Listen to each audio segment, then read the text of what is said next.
إن الحمد لله نحمده ونستعينه ونستغفره ونعوذ بالله من شرور أنفسنا ومن سيئات أعمالنا. من يهده الله فلا مضل له ومن يضلل فلا هادي له. وأشهد أن لا إله إلا الله وحده لا شريك له، وأشهد أن محمدا عبده ورسوله. يا أيها الذين آمنوا اتقوا الله حق تقاته ولا تموتن إلا وأنتم مسلمون. يا أيها الناس اتقوا ربكم الذي خلقكم من نفس واحدة وخلق منها زوجها وبث منهما رجالا كثيرا ونساء واتقوا الله الذي تساءلون به والأرحام إن الله كان عليكم رقيبا. يا أيها الذين آمنوا اتقوا الله وقولوا قولا سديدا يصلح لكم أعمالكم ويغفر لكم ذنوبكم، ومن يطع الله ورسوله فقد فاز فوزا عظيما. أما بعد، فإن أحسن الكلام كلام الله، وخير الهدي هدي محمد صلى الله عليه وآله وسلم، وشر الأمور محدثاتها، فإن كل محدثة بدعة وكل بدعة ضلالة وكل ضلالة في النار. ثم أما بعد، يقول الله جل من قائله: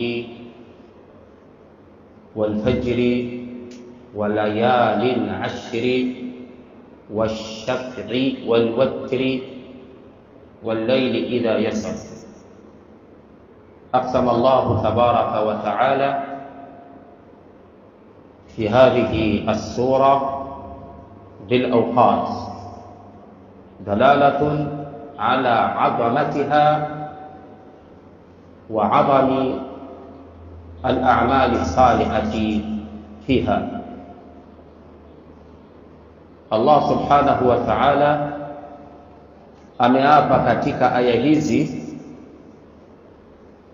juu ya nyakati, dalili ya kuonyesha utukufu wa nyakati na vile vilivyoapiwa pamoja na hizo nyakati. Walillahi an yuqsima bima shaa min makhluqati, amma al-makhluq fala yajuzu lahum al-half wal-qasam illa billahi tabaraka wa taala wa biasmaihi wa sifatihi. Allah ana haki ya kuapia chochote anachokitaka katika viumbe vyake. Ama kwa upande wa viumbe haijuzu kwao kuapa ila kwa Allah tabaraka wa taala. Na ameapia vitu vingi, kaapia nyakati, kaapia baada ya viumbe, na chochote alichokiapia Allah subhanahu ni dalili ya ukubwa na utukufu na heshima ya hicho alichokiapia. Ndio maana Allah akakiapia kuonyesha utukufu wake.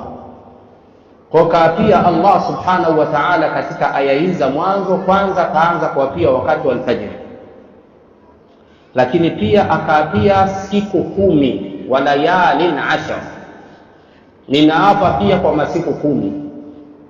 Amenukuu al-Imam Abu Ja'far at-Tabari, Imam al-Mufassirin rahmatullahi ta'ala alayhi, katika tafsiri yake ijmaa ya mufassirin kuwa muradi wa layalin ashar maana yake 10 ayamin min dhilhijja.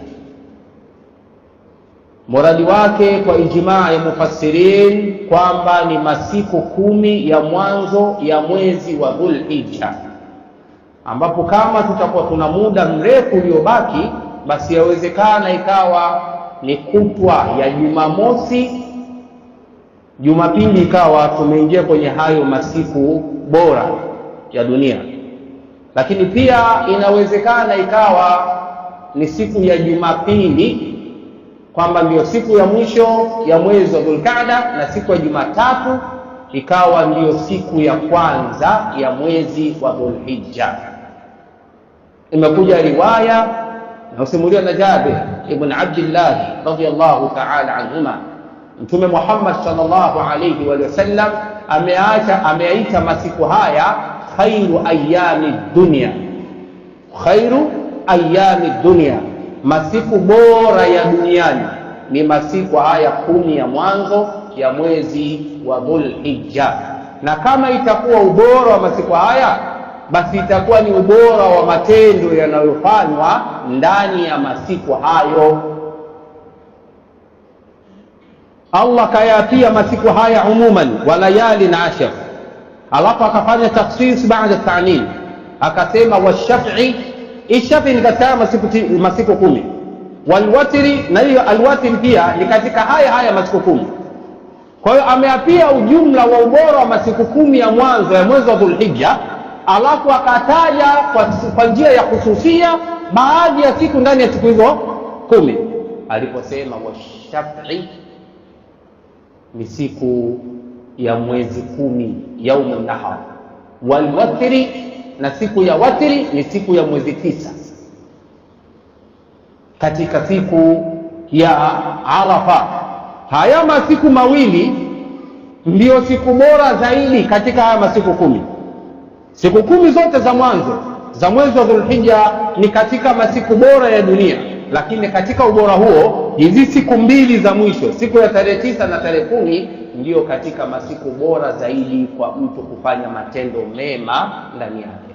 Ikhwani, rawa al-Imam al-Bukhari wa Muslim rahmatullahi ta'ala alayhima fi sahihayhima min hadithi Abdullah ibn Abbas radiyallahu ta'ala anhuma qala Rasulullah sallallahu alayhi wa alihi wa sallam ma min ayamin العمل الصالح فيها أحب إلى الله من هذه الأيام العشر، يعني 10 من ذي الحجة. قيل أو قالوا يا رسول الله ولا الجهاد في سبيل الله؟ قال ولا الجهاد في سبيل الله إلا رجل خرج بنفسه وماله فلم يرجع من ذلك شيء. Anasimulia Abdullah ibn Abbas radhi za Allah ziwe kwake na baba yake, kutoka kwa Mtume Muhammad sallallahu alayhi wa sallam, amesema hakuna masiku ambayo matendo mema yanayotendwa katika masiku hayo yanapendeza zaidi kwa Allah subhanahu wa ta'ala kuliko matendo yanayofanywa ndani ya siku 10 za mwanzo za mwezi wa Dhulhijja. Qalu, masahaba wa Mtume Muhammad sallallahu alayhi wa sallam radhi za Allah ziwe juu yao, wakasema wala jihadu fi sabilillah, ewe mjumbe wa Allah, yani matendo hayo yanapendeza kuliko hata kupigana jihadi katika njia ya Allah. Qala wala jihad, akasema alayhi salatu wassalam, hata jihadi pia haiwezi kawa bora kuliko matendo mema yanayotendwa katika siku 10 za mwanzo za mwezi wa Dhulhijja. Yani akitokea mtu ameswali rakaa 2 katika masiku haya 10, anakuwa bora kuliko mtu aliyeenda kupigana jihad. Naam, faqala sallallahu alayhi wa sallam illa rajulan kharaja bimalihi wa nafsihi falam yarji' min dhalika shay, labda mujahidi ambaye ametoka kwake yeye pamoja na mali yake yote kavipeleka kwenye jihad, alafu yeye akapata shahada, alafu mali yake pia nayo ikateketea kwenye njia ya Allah, huyu anaweza kufanana na mtu ambaye anafanya wema wowote katika masiku haya 10 ya mwanzo ya mwezi wa Dhulhijja. Ayuha almu'minun, Allah ameichagua familia moja kuitengenezea sura ya ibada, ambayo ibada hiyo ndiyo mihwar ya masiku haya 10 ya mwezi wa Dhulhijja. Ikhwan, katika nguzo 5 za Uislamu, ukianza na shahada 2 mpaka nguzo ya mwisho ya haji baitillahi alharam, hebu ziangalie hizi nguzo 5, nazo zina mchango kwa namna moja au nyingine kuweka ubora wa masiku haya. Shahada mbili hazikuwekewa wakati wala hazikuwekewa maeneo. Eneo lolote unaweza ukatamka shahada mbili, eneo lolote unaweza, yani wakati wote unaweza ukatamka shahada mbili. Sio kwamba kuna wakati maalum ambao wakati huo ukifika ndio unatakiwa utoe shahada mbili. Kuna maeneo maalum, ukiwepo maeneo hayo ndio utoe shahada mbili. Hakuna. Shahada mbili unatoa popote, maeneo yoyote. Nguzo ya pili, iqamatu salat, kusimamisha swala.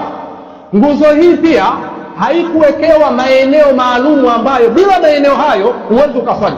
Fa ayyuma rajulin min ummatihi adrakatuhu salatu falyusalli ju'ilat liya al-ardu masjidan wa tahura. Umma wangu umejaliwa ardhi yote ni eneo la kusalia na ni chombo cha kujitaharishia. Fa ayyuma rajulin min ummati, mtu yeyote katika umma wangu adrakatuhu salat, amedirikiwa na sala sehemu yoyote, falyusalli. Akafanya istithna Mtume Muhammad sallallahu alaihi wasallam baadhi ya maeneo ambayo hafai kusaliwa, lakini kwa ujumla sehemu yoyote mtu anaswali, ila maeneo haya takriban kama 7. Nguzo hii ya pili unaifanya popote kwenye mazingira yoyote, ila wakina mama kwa wakati wao watakapo kwenye mzunguko watakiwa swali. Ama mtu aliyeko tahara anaswali popote katika muda wowote, pamoja na kwamba swala 5 zimewekewa wakati maalum, lakini sio maana yake kwamba bila wakati huo utakiwa kuswali swala yoyote. Na bila misikiti ambayo imewekwa ni sehemu ya lazima kwa wanaume kwenda kuswalia, sio maana yake sio kwa msikitini natakiwa kuswali. Fa ayyuma rajulin min ummati adrakatuhu as-salatu falyusalli. Nguzo ya tatu, itau zaka. Hapakuwekwa wakati maalum wa mtu kutoa zaka. Akianza biashara mwaka huu akawa na nisab, maana yake tarehe kama hii mwaka ujao anatakiwa atoe zaka. Sawa sawa kaanza mwezi wa Januari, Februari, Machi, Aprili, Desemba, ameanza mwezi wa Dhulhijja, mwezi wa Dhulqaada, Safar, wakati wowote atakapoanza kifika muda kama ule anatakiwa atoe zaka. Lakini ibada ya saumu imewekewa wakati maalum. Ule wakati maalum wa saumu ndio wakati bora kuliko nyakati nyingine zote, na mwisho wake kuna siku 10 bora. Sio, inaeleweka vizuri? Saumu imewekewa mwezi maalum. Ule mwezi maalum wa saumu ule umekuwa mwezi bora kuliko miezi mingine yote. Ibada ya haji, nguzo ya 5, imewekewa wakati maalum. Ule wakati al-hajj ashhurun ma'lumat, zile nyakati zilizowekewa kufanya ibada ya hija zimekuwa ni nyakati bora, na maeneo yaliyowekewa kufanya ibada ya hija yamekuwa ni maeneo bora. Na ndani ya nyakati hizi, kwa maana kwenye ibada ya saumu iliyowekewa mwezi maalum na kwenye ibada ya hija iliyowekewa mwezi maalum na maeneo maalum, zile nguzo nyingine ukizifanya kwenye nyakati hizi nazo zinakuwa ni bora zaidi kuliko kufanya kwenye wakati mwingine. Yani mtu akatoa zaka ndani ya misimu hii, ima Ramadhani au katika Dhulhijja, anakuwa thawabu zake ni bora zaidi kuliko akitoa katika miezi mingine. Kwa hiyo ikhwani, ubora wa masiku haya umeambukiza pia nyakati za kufanyiwa ibada. Zile nyakati ambazo zimewekwa ndani ya nyakati hizi, nazo nyakati hizo zimekuwa bora kutokana na ubora wa hizo ibada zinazofanywa ndani ya wakati. Msimu tulionao ni msimu wa kutekeleza nguzo ya 5 ya dini ya Uislamu, kwa sababu nguzo hii imewekwa eneo maalumu la Makka, lakini imewekwa katika wakati maalumu, hasa utekelezaji wake unafanywa ndani ya mwezi wa Dhulhijja. Wakati umekuwa ni bora zaidi kuliko nyakati nyingine. Ikhwani fil iman, Allah ameipendelea, na sio kupendelea kwa maana kumili. Allah ameichagua, ameiteua familia ya Nabiiullah Ibrahim na mtoto wake wa kwanza Ismail na mke wake mdogo Hajar na mjukuu wake Mtume Muhammad sallallahu alaihi wasallam wawe ndio kiigizo katika masiku haya. Kwenye matendo yote ambayo tunayafanya tukope katika familia hii tukufu. Miongoni mwa matendo bora yanayoonyesha unyenyekevu wa kupindukia ni tukio la Nabiiullah Ibrahim alayhi salam kutaka kumchinja mwanae kwa kutekeleza amri ya Allah tabaraka wa taala. Yaqulu Allah tabaraka wa taala falamma balagha ma'ahu as-sa'ya qala ya bunayya inni ara fil manami anni adbahuk fanzur madha tara qala ya abati if'al ma tu'mar satajiduni insha Allah min as-sabirin falamma aslama wa tallahu liljabin wa nadaynahu an ya Ibrahim qad saddaqta ar-ru'ya inna kadhalika najzi al-muhsinin. Allah anatusimulia katika kitabu kitukufu cha Qur'an, falamma balagha ma'ahu as-sa'ya, alipofikia Ibrahimu alayhi salam, alipofikia Ismaili alayhi salam umri wa kutoka na baba yake Nabiullah Ibrahim alayhi salam. Baadhi ya mufassirin wanasema alipofikia umri wa miaka 13 akawa anatoka na baba yake kwenda kwenye majukumu ya kutafuta riziki na kuhangaika kwa ajili ya riziki yao. Baba akiwa na mwanae wametoka, anamwambia mwanae, ewe mwanangu, inni ara fil manam, mimi naona ndoto inayokariri mara kwa mara, ani azbahuk, mimi ninakuchinja wewe. Kila wakati naota nakuchinja, mara nyingi inakariri ndoto hii. Fanzur madha tara, unaonaje mwanangu ndoto hii? Mtoto aliposikia maneno yale akamwambia baba yake, ya abati fa'al ma tu'mar, ewe baba yangu fanya ulichoamrishwa. Amezingatia kwamba ndoto za manabii ni wahi na ni amri. Fanya ulichoamrishwa, satajiduni insha Allah min as-sabirin, kwa matakwa ya Allah utanikuta katika wale wenye kuvumilia. Falamma aslama, waliponyenyekea wale watu wawili, baba alinyenyekea kwenye amri ya Mola wake alipoamrishwa mchinje mwanae, na mtoto akanyenyekea kwenye kumtii baba yake kukubali kuchinjwa. Watallahu liljabin, baba mtu akamlaza mtoto kifudifudi atakumpelekea kisu cha shingoni. Wanadainahu an ya Ibrahim, tukamwita Ibrahim, ewe Ibrahim, qad saddaqta ru'ya, umekubali ndoto hii na ni ndoto ya kweli. Inna kadhalika najzi almuhsinin, sisi hivi ndivyo tunavyowalipa waja wema. Wafadainahu bidhibhin adhimin, tukawa tumempa fidia ya kichinjwa kitukufu kinachotoka peponi badala ya kumchinja mtoto wake. Matendo haya yote tumetakiwa sisi tuyafanye. Unaonaje kama ingebakia amri ile ile kwamba mtu katika umri wake amchinje mwanae mmoja? Ungeweza? Sasa kuchinja 120,000 yako, 150,000 yako lillahi, unaona tabu wakati watu walikubali hata kuchinja watoto wao. Najua Ibrahim amempata Ismaili akiwa na umri gani? Miaka 98. Miaka 98. Afu kampata mtoto wenyewe huyo mmoja, anatahiniwa kwa mtoto huyo mmoja. Shetani anakuja katika ile jamara, kuna sehemu inaitwa Jamarati pale Maka, na ni moja ibada ambazo wamefanya mahujaji kwenda kutupa mawe.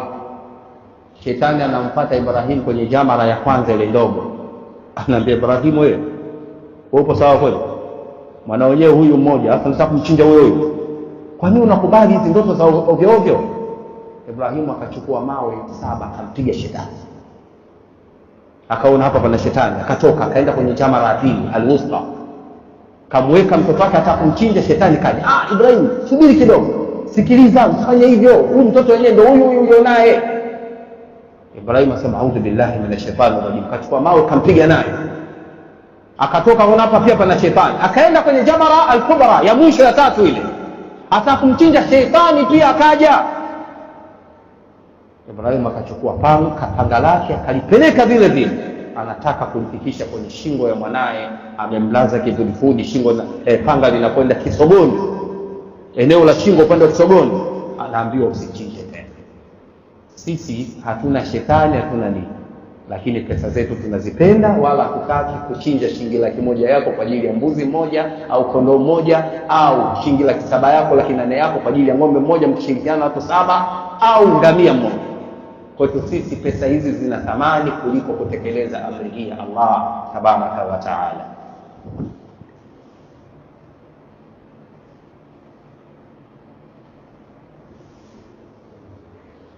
Alhamdulillahi rabbil alamin, والعاقبة للمتقين ولا عدوان إلا على الظالمين. وصلى الله وسلم على إمام المرسلين نبينا محمد بن عبد الله الصادق الأمين وعلى آله وصحابته أجمعين. أما بعد، أيها المؤمنون، tunatakiwa tuchinje baada ya kuswali salatul Eid. Tunatakiwa tuelekee kwenye kuchinja. Mtume Muhammad sallallahu alaihi wasallam anasema, awwalu ma nabda'u bihi fi yawmina hadha as-salat thumma nadhhabu ala al-harb faman fa'ala mithla hadha faqad asaba sunnatana. Tunatakiwa jambo la mwanzo siku ya tarehe 10 ya mwezi wa Dhulhijja, takriban siku 12 13 zijazo, jambo la mwanzo tunaanza nalo ni kuswali. Ukishamaliza kuswali tu tunakwenda kuchinja. Atakayefanya hivi atakuwa kapatia mwenendo wetu. Lakini ikhwan,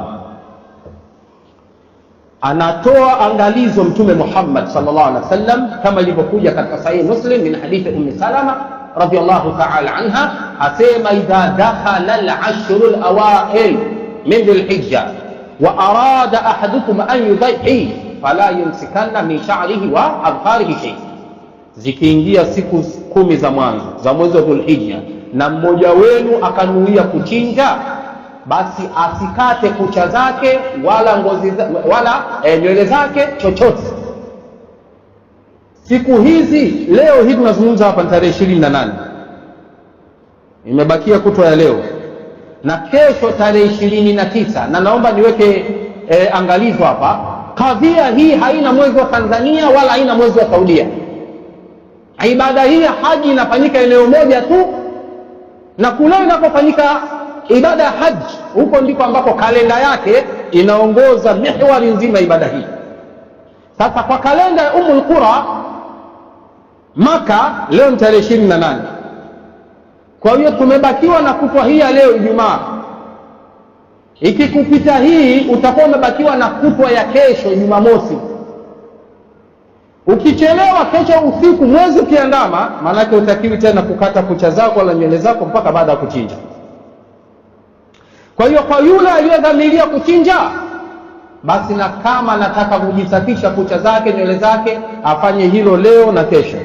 Akichelewa baada hapa, kama mwezi ukionekana usiku wa kesho kwa mteja Jumapili, maana yake atakuwa tayari amekwisha kuingia katika vikwazo hivi ambavyo kwa ujumla pia tunashirikiana na mahujaji.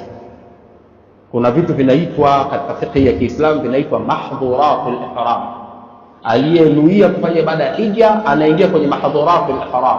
Wenzetu wamepiga hatua zaidi. Hatakiwi kuoga na sabuni ya manukato, lakini hatakiwi kupaka mafuta mazuri. Mwanamume anatakiwa kuwa na shuka 2 tu tokea na hirimia hija mpaka anamaliza ibada ya hija. Kwa wale walionuia ibada ya hija kwa mtindo wa qiran, maana yake ni kwamba watakuwa kwenye mavazi yao ya shuka 2 wanaume mpaka siku ya mwisho.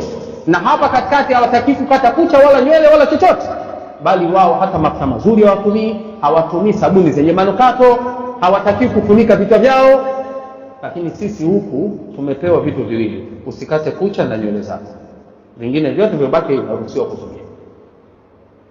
Sasa ikhwan, unatakiwa uchinje mbuzi mmoja aliyefikia umri wa mwaka mmoja kwa mtu mmoja, kondoo mmoja aliyevuka umri wa miezi 6 kwa mtu mmoja, na kama watu 2, 3, 4, 5, mwisho watu 7 wameamua kushirikiana, watachinja ng'ombe mmoja aliyevuka miaka 2, au ngamia mmoja aliyevuka miaka 2, wanaweza wakashirikiana watu 7.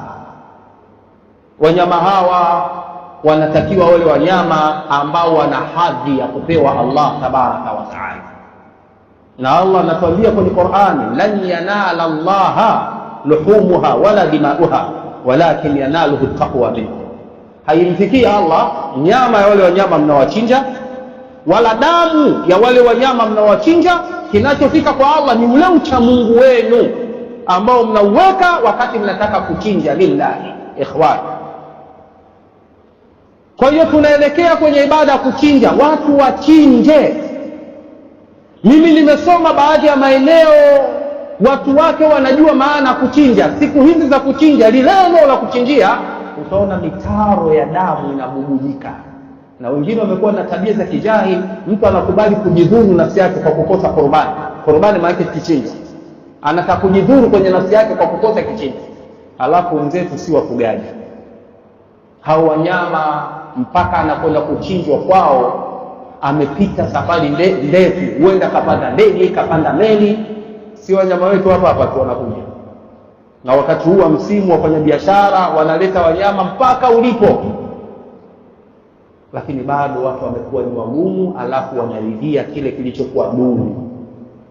Anakwenda msikitini kupanga foleni ya mgao wa nyama, wakati ana uwezo wa kuvaa kanzu ya $100, ana uwezo wa kununulia familia yake nzima nguo za sikukuu. Akifikia kwenye kuchinja tu, yeye anaenda kusubiri nyama msikitini.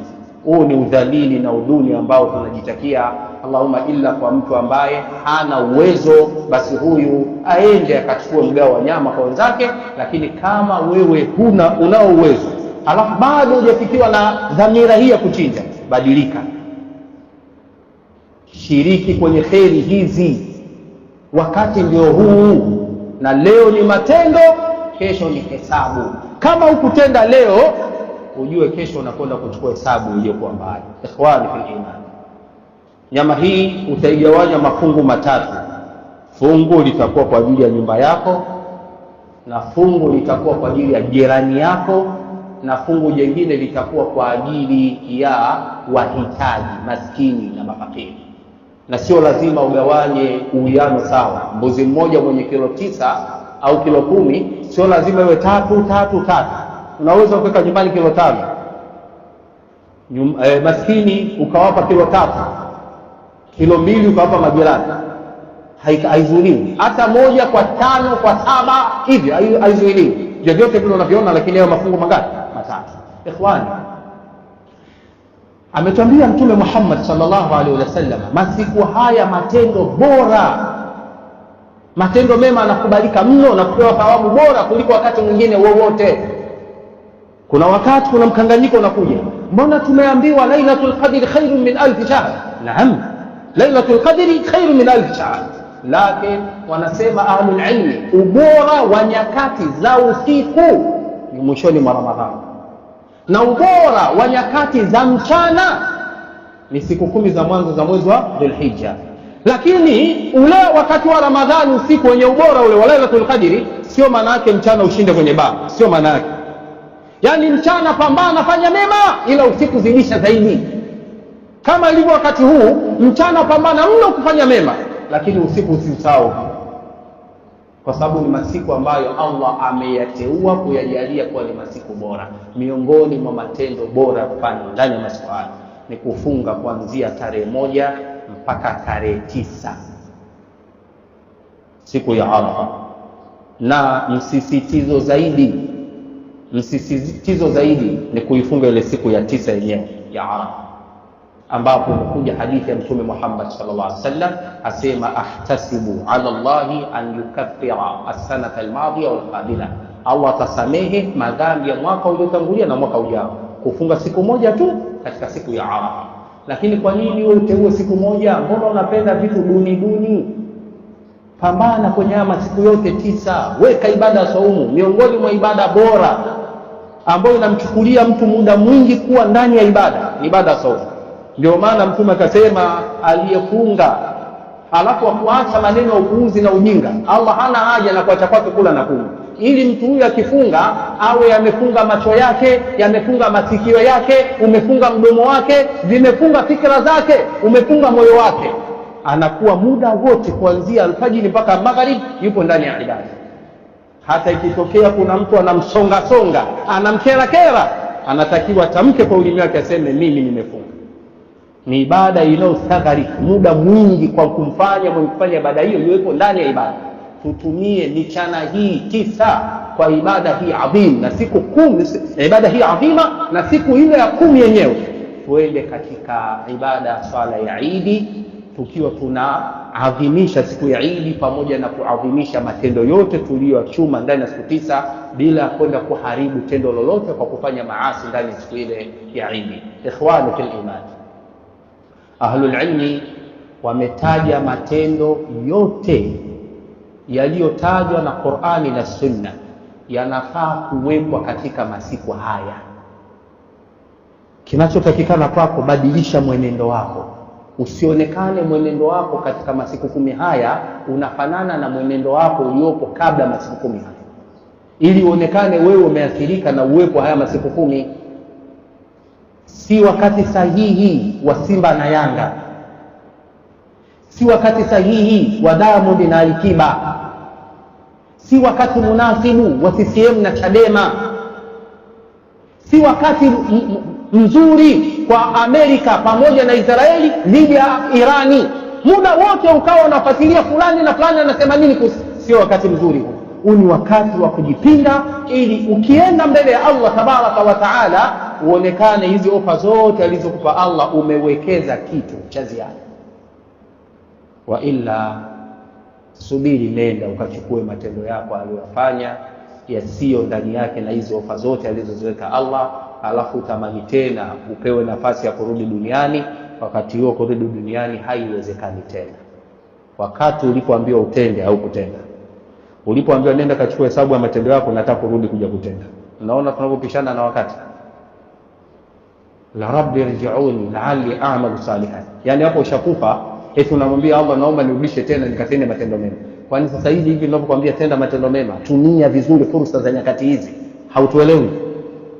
Unataka mpaka aje mtume akwambie? Hata akija tena mtume akwambia maneno atakasema ni haya haya tu.